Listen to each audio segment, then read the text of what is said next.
revela que quando Deus enviou a praga de trevas sobre toda a terra do Egito, a Bíblia diz que havia escuridão nos lares dos egípcios, trevas por toda parte do Egito, mas na terra de Gósen, aonde habitavam os filhos de Israel, havia luz nas suas habitações. A Bíblia fala, queridos e amados irmãos, que quando Deus enviou a 10ª praga sobre toda a terra do Egito, a Bíblia diz, queridos irmãos, que os filhos de Israel pegaram o sangue do cordeiro e passou o sangue do cordeiro nos umbral das suas portas, e quando o anjo da morte passou destruindo e ferindo a todos os primogênitos no Egito, na casa que o anjo via a marca do sangue, aquela casa era poupada, aquela casa era protegida, de maneira, queridos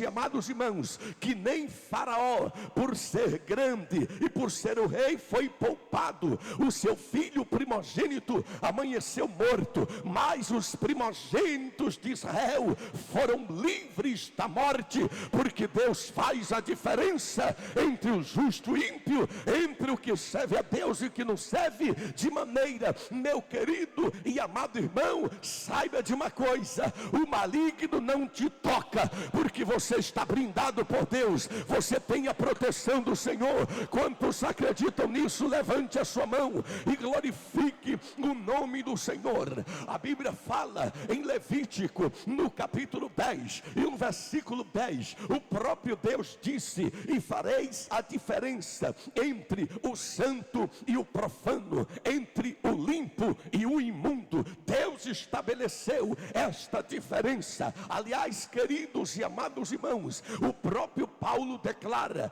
em 1 Coríntios capítulo 15 e no versículo 41, que uma é a glória do sol, outra é a glória da lua, e até entre estrela e estrela há diferença de resplendor, porque Deus estabeleceu que tem que haver uma diferença entre o justo e o ímpio, entre o que serve a Deus e que não serve. Mas veja bem, queridos e amados irmãos, quando nós começamos a questionar algumas coisas e situações da vida presente, chegou em determinados momentos que até mesmo alguns personagens da Bíblia, alguns justos, quando começou a contemplar a relativa prosperidade dos ímpios, alguns deles chegaram até questionar diante de Deus esta situação, porque verdadeiramente existe alguns contrastes na vida que deixa verdadeiramente uma interrogação na nossa mente.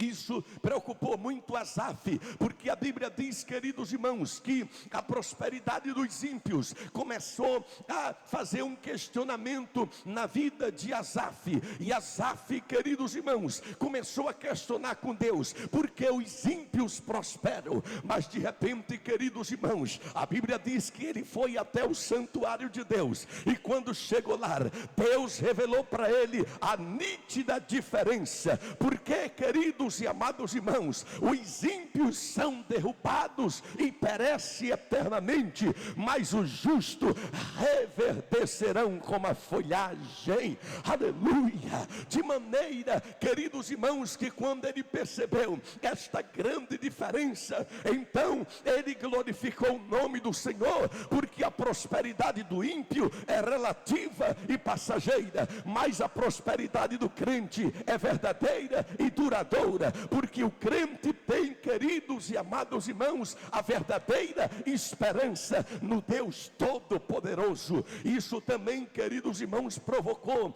um nó na mente do profeta Jeremias, quando ele começou a ver alguns ímpios prosperando. Pode ler Jeremias 12 primeiro, ele disse: justo és tu, Senhor, quando entro contigo em um pleito. Mas eu quero te fazer uma pergunta: por que prosperam os ímpios e se dão bem os que agem perfidamente? Ora, queridos e amados irmãos, deixa eu contar uma coisa para você. Nós temos que crer no que a Bíblia diz. A Bíblia revela que o justo é luz, os ímpios são as trevas. O justo é de Cristo, o ímpio é do maligno. O justo tem a promessa da vida eterna, mas os ímpios têm a promessa do castigo eterno, porque a Bíblia diz que os ímpios irão para o fogo eterno, mas o justo para a vida eterna. Aí está a singular diferença. Quantos podem glorificar o nome do Senhor? Veja bem, queridos irmãos, nós compreendemos através da Bíblia que Deus sempre estabeleceu esta nítida diferença, e é muito perceptível através da Bíblia. O primeiro homem na Bíblia ser chamado de justo foi Noé. A Bíblia diz, queridos irmãos, lá em Gênesis, no capítulo de número 6 e no versículo de número 9, eis a história de Noé. Noé era um homem justo, Noé andava com Deus. Veja bem, queridos irmãos, se vocês forem perceber através da Bíblia Sagrada, sempre o justo escapa do juízo divino. Porque, queridos e amados irmãos, quando Deus enviou o dilúvio sobre a terra, todos os ímpios pereceram, mas porque Noé era justo, Deus disse para ele em Gênesis capítulo 7, versículo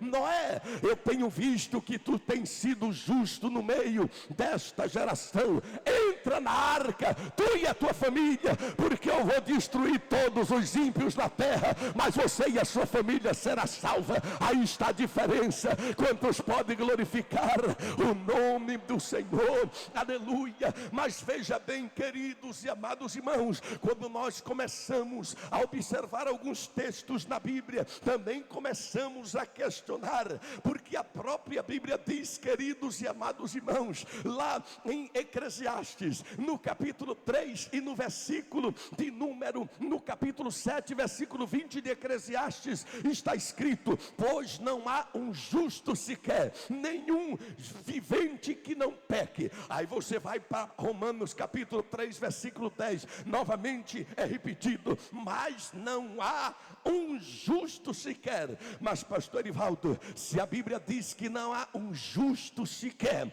então por que é que a Bíblia tanto fala que existe justo? Por que é que a Bíblia manda fazer diferença entre o justo e o ímpio, se não há nem um justo sequer? Veja bem, queridos e amados irmãos, não há nenhum justo sequer que tenha justiça própria, porque a Bíblia diz lá em Isaías no capítulo 64, no versículo de número 6, que a nossa justiça não passa de trapo de imundícia. Então não há um justo sequer com justiça própria, com mérito próprio. Então, pastor, como é que podemos ser chamados de justo? Aí está a diferença. O profeta Isaías, no capítulo 53, versículo 11, falando acerca de Cristo, disse: o meu servo, o justo, justificará a muitos, porque por ele deu a sua vida.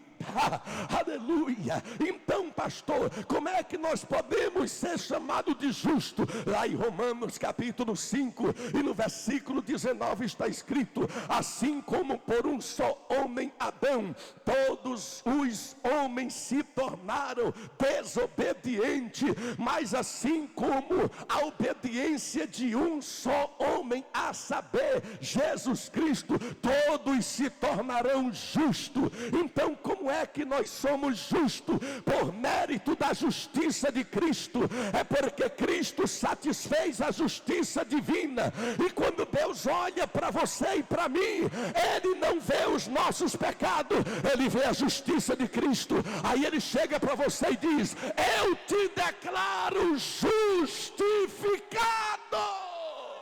Aleluia. Quantos podem glorificar o nome de Jesus? Levante a sua mão e adore.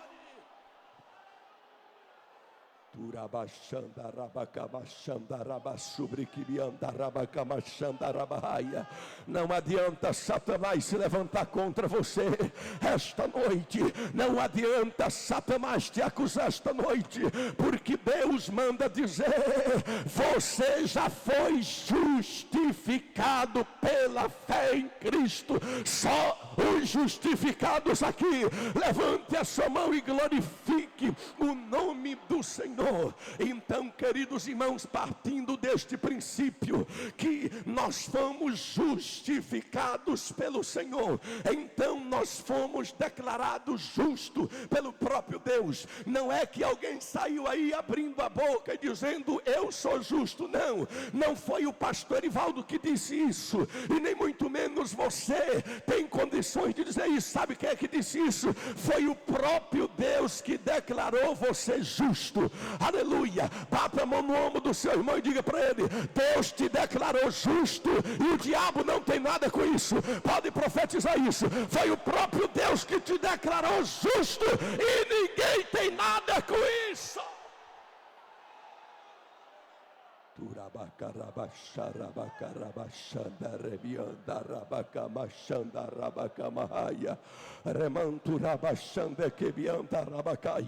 Então você quer ver a diferença entre o justo e o ímpio? Veja bem, queridos e amados irmãos, a Bíblia fala em Gênesis, no capítulo 18, a partir do versículo de número 22, que quando aqueles 3 anjos chegaram na casa de Abraão, 2 deles seguiram para Sodoma e Gomorra, para poder destruir aquelas 2 cidades impenitentes. E a Bíblia diz, queridos irmãos, que um daqueles permaneceu, porque um daqueles era o próprio Senhor. E a Bíblia diz que Abraão permaneceu na presença do Senhor e começou a interceder dizendo: Senhor, acaso matarás o ímpio com o justo? Ali Abraão já sabia que tinha uma nítida diferença entre o justo e o ímpio. Acaso matarás o justo com o ímpio? Se por um acaso na cidade houver 50 justos, não pouparás a cidade por causa dos 50 justos? Longe de ti fazeres isso, destruíres o justo com o ímpio, não fará justiça o juiz de toda a terra?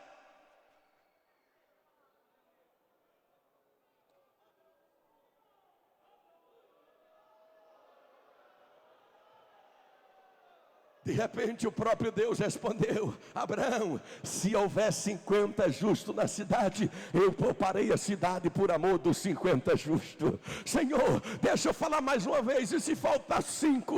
Se houver 45 justos na cidade, eu pouparei a cidade por amor aos 45 justos. E se houver 40 justos, pouparei a cidade por amor aos 40 justos. Aí Abraão disse: não, Sírio, Senhor, deixa eu falar mais esta vez, ainda que eu sou pó e cinza, eu me atrevi a falar com o Senhor. E se por um acaso houver 30 justos, por amor dos 30 justos eu pouparei a cidade. E se houver ali 20 justos, por amor dos 20 justos eu pouparei a cidade. Senhor, deixa eu falar só mais essa vez. E se houver ali 10 justos? Aí Deus respondeu: por amor dos 10 justos eu pouparei a cidade. Sabe por que é que este mundo ainda não foi destruído?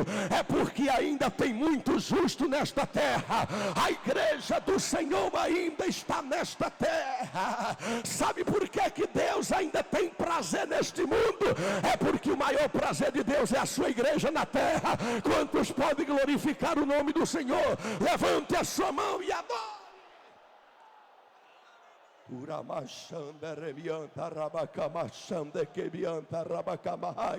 A Bíblia estabelece a diferença entre o justo e o ímpio, entre o que serve a Deus e o que não serve. Até mesmo o profeta Balaão sabia da grande diferença entre o justo e o ímpio, quando ele mesmo declara em Números capítulo 23 e no versículo de número 10, quando ele disse: quem contou pó de Jacó, quem enumerou a 4ª parte de Israel? Que morra eu a morte do justo e o meu fim seja como o deles, porque ele sabe que o fim do justo é de paz, o fim do justo é de vitória. Aleluia, bendito seja o nome do Senhor para sempre. Lá em Deuteronômio, no capítulo de número 25, versículo 1, o próprio Deus ordenou na sua palavra: quando chegares 2 dois homens para julgares uma causa, tu condenarás o perverso, mas justificarás o justo. Está escrito, queridos irmãos, em 1 Samuel, no capítulo 24 e no versículo 17, que quando o próprio Saul encontrou com Davi, ele próprio fez uma declaração: Davi, tu és mais justo do que eu, porque eu te paguei com mal e tu me recompensaste com bem. Aí está a diferença entre o justo e o ímpio, entre o que serve a Deus e o que não serve. Quem é ímpio paga mal com mal, mas quem é justo paga o mal com bem. Aleluia. Aí está a diferença entre o justo e o ímpio, porque está escrito, queridos e amados irmãos, ainda em Jó, no capítulo 4 e no versículo 17, há uma pergunta que intriga a todos nós, dizendo: seria porventura um homem justo diante de Deus? Seria puro aquele que nasce de mulher diante do seu Criador? Aí Jó se humilha no capítulo 9, versículo 2 e diz: na verdade eu sei que assim é.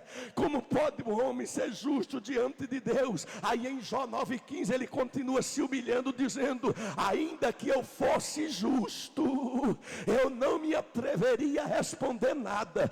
Antes ao meu juiz eu pediria misericórdia. Aleluia. Mas está escrito em Jó capítulo 17 e no versículo de número 9: contudo o justo segue o seu caminho, e o puro de mãos cresce mais e mais em força.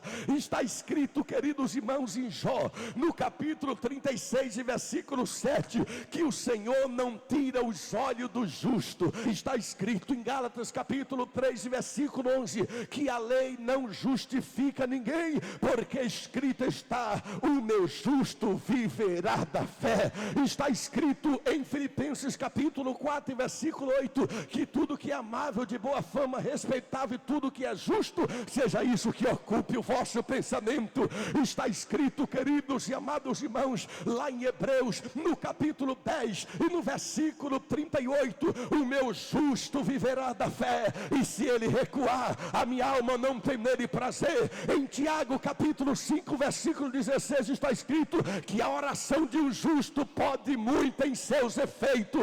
Está escrito em 1 Pedro capítulo 4, versículo 18, se é com dificuldade que o justo é salvo, e onde comparecerá o pecador e o ímpio? Está escrito, queridos irmãos, em 2 Pedro capítulo 2, versículo 7, que Deus livrou o justo Ló daqueles insubordinados.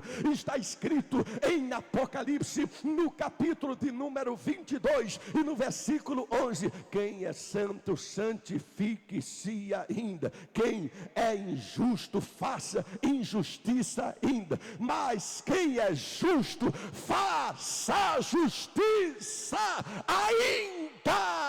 Aleluia. Quantos podem glorificar o nome do Senhor? Permaneça com a mão levantada por um minuto, dando glória.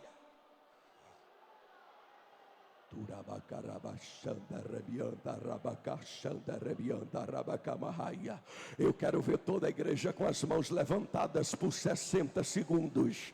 Crianças e adultos, todos com as mãos levantadas por 60 segundos. Porque o Espírito de Deus está falando ao meu coração que dentro de um minuto Deus está dando uma ordem de vitória para a sua vida. Dentro de um minuto Deus está desbloqueando algo que está bloqueado na tua vida. Dentro de 60 segundos Deus está dando uma ordem de livramento. O mal que iria acontecer na tua vida não vai mais acontecer, porque Deus está quebrando agora.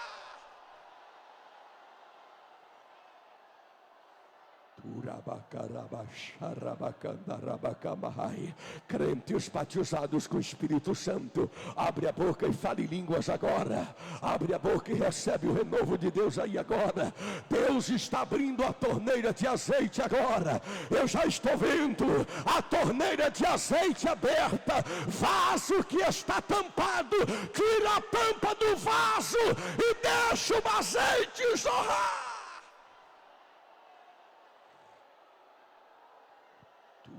Xarabacalaba sobre Kirianda.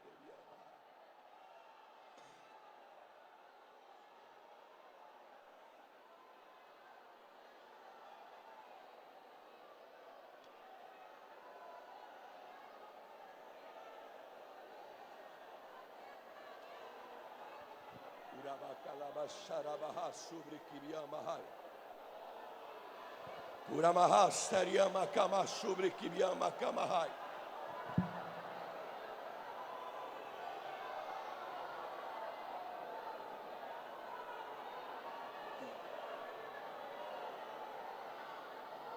Bata a mão no ombro do seu irmão e diga para ele: você vai sair daqui transbordando de esperança hoje. Você vai sair daqui cheio de esperança hoje. Sabe por que é que você vai sair daqui cheio de esperança? Porque tem um ditado aí fora que diz que a esperança é a última que morre. O crente não concorda com isso, porque a esperança do crente, muito pelo contrário, é a única que não morre, porque a nossa esperança ressuscitou no domingo para nunca mais morrer. Jesus Cristo é a nossa esperança. Sabe por que Ele é a nossa esperança? Sabe por que o justo tem esperança? Porque está escrito lá no Salmo 71, em versículo 5: pois Tu és a minha esperança, Senhor Deus, a minha confiança desde a minha mocidade. Está escrito no Salmo 119 e o versículo 116: ampara-me segundo a Tua promessa e não permita que a minha esperança me envergonhe. Profetize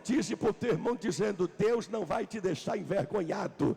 Deus não vai te deixar envergonhado, porque está escrito no Salmo 146, versículo 5: bendito é o homem que tem o Deus de Jacó por seu auxílio e cuja esperança é o Senhor. Está escrito em Provérbios capítulo 10, versículo 28, que a esperança do justo é alegria, mas a expectativa dos ímpios perecerá. Está escrito em Provérbios capítulo 23, versículo 18, que deveras haverá bom futuro e não será frustrada a tua esperança. Diga para o seu irmão: você nasceu para vencer, você nasceu para triunfar. A esperança para o teu futuro, diz o Senhor. Está escrito em Isaías capítulo 40, versículo 31, que os que esperam no Senhor renovarão as suas forças. Quem é que está esperando no Senhor aqui esta noite? Deus renova tuas forças agora. Sabe por que Deus renova tuas forças agora? Porque está escrito em Jeremias capítulo 17, versículo 7: bendito é o homem que confia no Senhor e cuja esperança é o Senhor. Está escrito em Oséias capítulo 2, versículo 15: e te darei o vale de Jacó por porta de esperança. Profetize por teu irmão dizendo: Deus está abrindo uma porta de esperança para você hoje.